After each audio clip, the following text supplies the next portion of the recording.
સમાચાર અત્યારે મળી રહ્યા છે સુરતથી કે જ્યાં પંડોળ રોડ ઉપર પણ ભરાઈ ગયા છે પાણી। ફ્લડ ગેટ બંધ કરતા પાણી બેક મારી રહ્યા છે।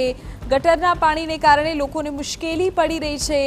મુખ્ય માર્ગ ઉપર પાણી ભરાતા ભારે હાલાકીના દ્રશ્યો સામે આવી રહ્યા છે।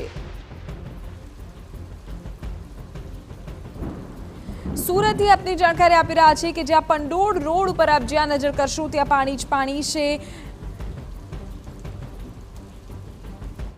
પાણીની આવક વધી છે ને તેના કારણે મહાનગરપાલિકા દ્વારા જે રીતે આજે ફ્લડ ગેટો બંધ કરવામાં આવ્યા છે ને તેને લઈને કેટલાક વિસ્તારોની અંદર પાણી ભરાવાની જે સ્થિતિ છે તે સર્જાઈ છે। અત્યારે જે રીતે પંડોળ રોડ ઉપર જોઈ શકાય છે કે ઘૂંટણ સુધીના જે પાણી ભરાય છે અને તેના કારણે લોકોને ભારે હાલાકીનો સામનો છે તે કરવો પડી રહ્યો છે। કારણ કે ઉકાઈ ડેમની અંદરથી જે 2.5 લાખ ક્યુસેક પાણી છે તાપી નદીની અંદર છોડવામાં આવી રહ્યું છે।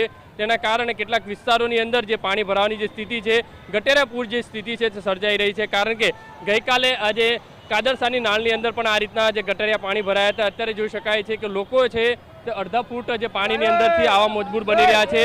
બંને સાઈડ રોડ ઉપર પાણી ભરાયાના કારણે લોકોને ભારે હાલાકીનો સામનો કરવો પડી રહ્યો છે। અહીંયા સ્થાનિક લોકો છે તેમની સાથે વાત કરીશું।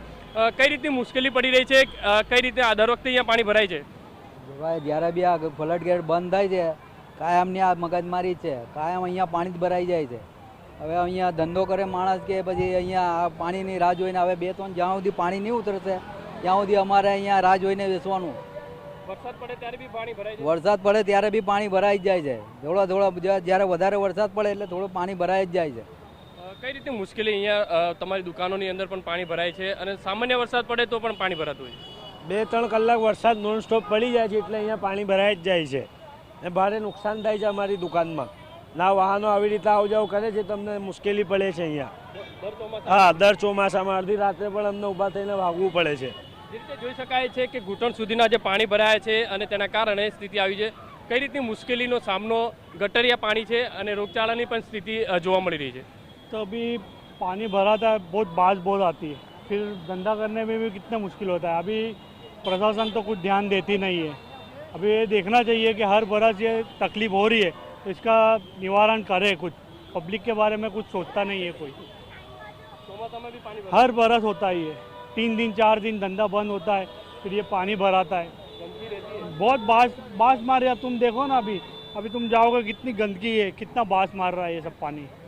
જે રીતે જોઈ શકાય છે કે હાલમાં ફ્લડ ગેટ બંધ કરવાના કારણે જે કમર સુધી ઘૂંટણ સુધીના જે પાણી છે વે રોડ ઉપર ભરાયા છે। જાણે પૂરની સ્થિતિ હોય તે રીતના દ્રશ્યો છે તે જોવા મળી રહ્યા છે। આજુબાજુની જે દુકાનો છે જોઈ શકાય છે દુકાનોની અંદર પણ પાણી ભરાયા છે। સામે રિક્ષા જે છે તે રિક્ષાની જે છે પાણીમાં ગરકાવ થઈ હોય તે રીતના દ્રશ્યો છે તે સામે આવી રહ્યા છે।